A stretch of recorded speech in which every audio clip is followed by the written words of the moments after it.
Let's make my show-stopping lamb and jollof rice. Yes, beautiful people. So this is one of those quick meals that I put together for my children, and they always ask for more. Succulent, melt in your mouth, juicy lamb chops with jollof rice served alongside coleslaw. So this is a very detailed video in which I even share this simple yet impactful recipe on my coleslaw. Everything is done from the scratch. So let's get into it. Here is my lamb chop rack. I have already washed the whole rack with lots of water, salt, and lemon juice. I scrubbed it really good, washed it, and patted it dry so I can cut them. So what I'm doing is just cutting them into the lamb chops. And now let's go. Seasoning first with some salt to taste, followed by crushed black pepper. Costco stocks these lamb chop racks in one size, and I use 2 of the racks. All right, now I'm going ahead and seasoning with half and half granulated onion and garlic, coming to 1 teaspoon. And then I have half a teaspoon of my dry mixed herb and spice blend, followed by half a teaspoon of curry powder. I'm also going to add all-purpose seasoning, and please use any kind of all-purpose seasoning you like to cook with. And then I will follow up with my fresh green seasoning mix, which has garlic, peppers, scallions, and lots of parsley. Drizzle a little bit of oil on there so that your seasonings and spices are spreadable. My dry herb and spice blend is a combination of the following herbs: rosemary, thyme, and bay leaves. And for the spices, I use fennel seeds, anise seeds, and green cardamom. And these are all spices and herbs that I love in my cooking. So I encourage you to use your favorite spices and herbs as well. But you must absolutely have rosemary in there, because rosemary and lamb, as we all know, are a match made in heaven. Everything has been rubbed in perfectly. The lamb chops are coated evenly, so we will set that aside and allow it to marinate at room temperature, giving us time to prep 2 large sweet onions. And that's about all she wrote. We are ready to cook because our prepping is done.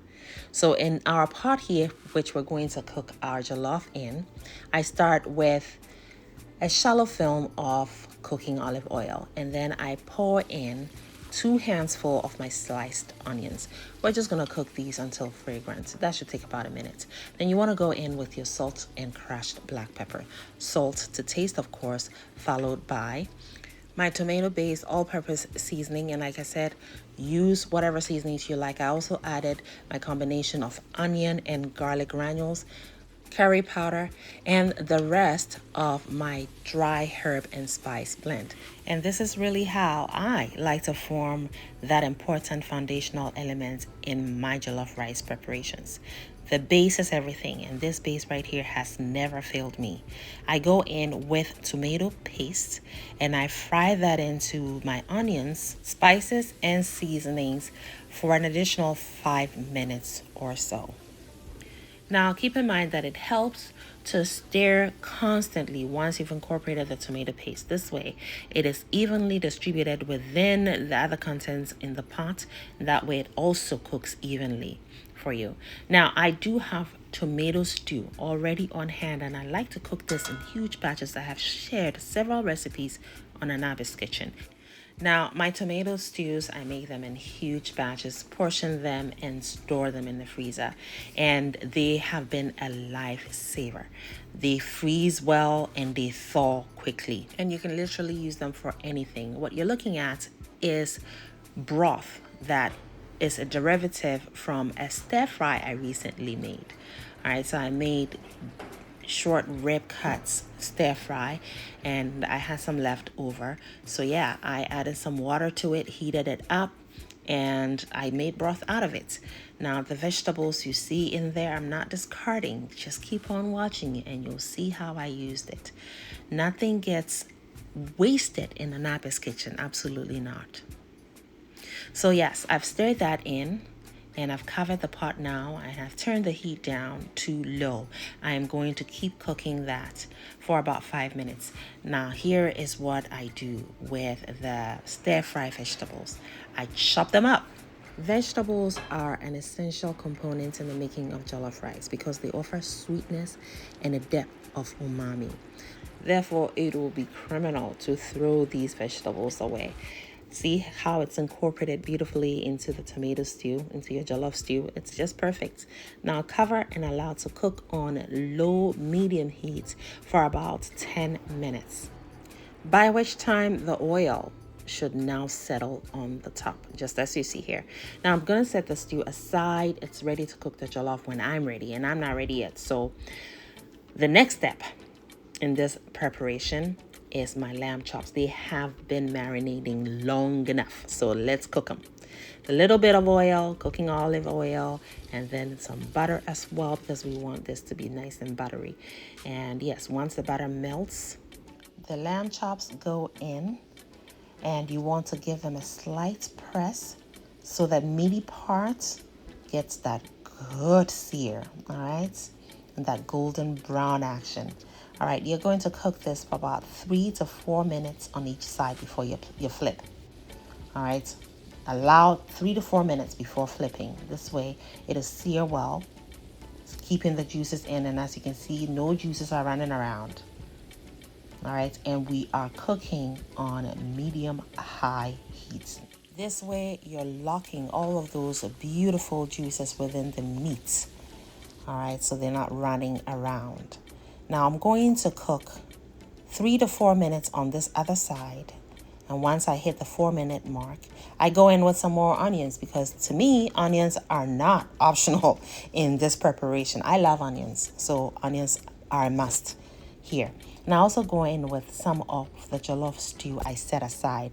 It wasn't shown in this video, but that's what I did. I took about 2 ladles full of it because I really want to incorporate the jollof essence also in the meat so that in the end, all the flavors are unified, all right?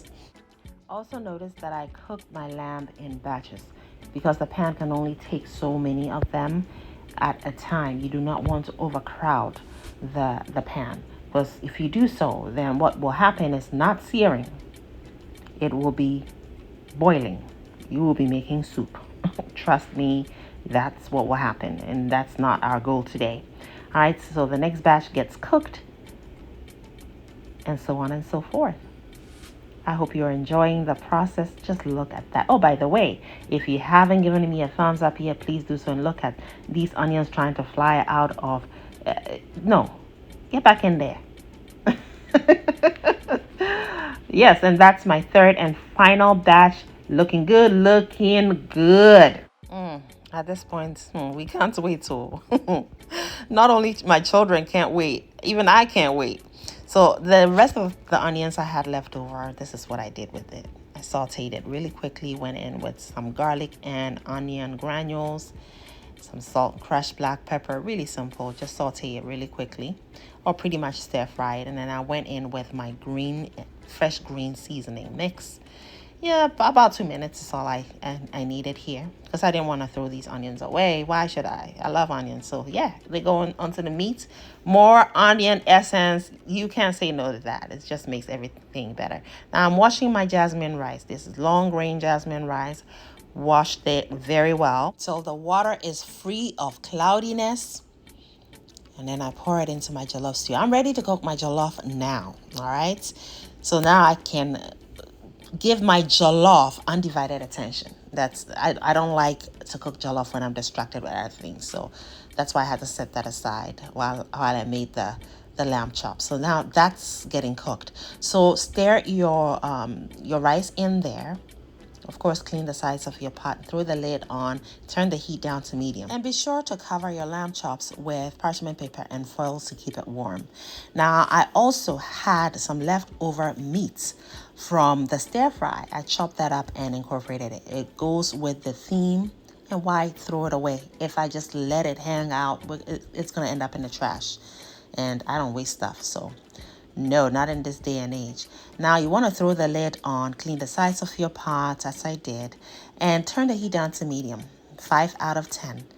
and cook for 15 minutes. And then you want to go back and stir it. So that way you're moving the bottom to the top and vice versa.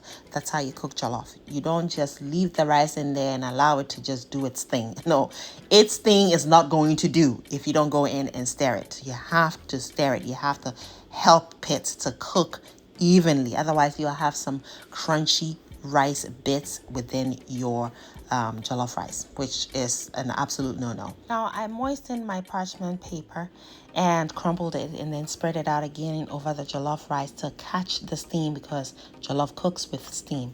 Threw the lid back on, turned the heat down now to 2 out of 10, and I'm going to now cook it for the next 30 minutes, giving me time to prepare my coleslaw. So I have sliced my green cabbage, grated my carrots, and I like to give it a rinse, all right? Because carrots, when grated, they tend to bleed, and it can make your coleslaw have an orange hue to it, which I don't want. So I rinse it out one more time, all right? And set that aside and allow it to drain. Now the jollof has been cooking 30 minutes, so we go in back again and stir it, moving the top to the bottom and the bottom to the top. All right, so again, you have to stir your jollof rice. This way you're evenly distributing the heat, and we do have some crunchy rice bits in there, so you have to go in with moisture. And today I have chosen to use butter, because butter is not only fat, flavorful fat, it also has cream in it, and the cream is moisture, and that's going to allow the crunchy rice bits to cook evenly. I also went in with a few sprinkles of water before throwing the parchment paper and the lid back on. The water is just going to encourage the steaming process, friends. Now let's make our mayonnaise-based dressing for our coleslaw. I have some soft-boiled eggs. Yes, so we're making mayonnaise with cooked eggs. All right, we can do that. Now I'm drizzling some olive oil in there, and I'm going to add my acid, and I've chosen to use white vinegar, seasoning with a little bit of salt, and for my sweet element I went in with a few drizzles of honey. We're going to blend this until silky smooth. And there you have it. Beautiful mayonnaise-based dressing for our coleslaw. And we didn't even have to use uncooked eggs. Love it, right? All right, so now I also went in with a bit of Dijon mustard and my onion and garlic granules, just to give it more flavor. And I love Dijon mustard in my coleslaw. And I also added a little bit, just a little bit of my fresh green seasoning mix, which has parsley, scallions, garlic, and peppers. And I've poured in my dressing, and we're mixing. Just look at that. That is so beautiful, and it was so yummy. Our jollof has been cooking a further 25 minutes. And so now let's remove the parchment paper, being careful not to pour back in that condensation. And it's cooked through. Just that little bit of butter and sprinkle of water. There are no more crunchy rice bits in here. We're ready to serve, friends. Thank you so much for watching thus far. Let's plate up. It is chop time. What can I say? Chop time. Yes, friend. You are all invited. So we're plating now. Enjoy the whole process.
And just look at that.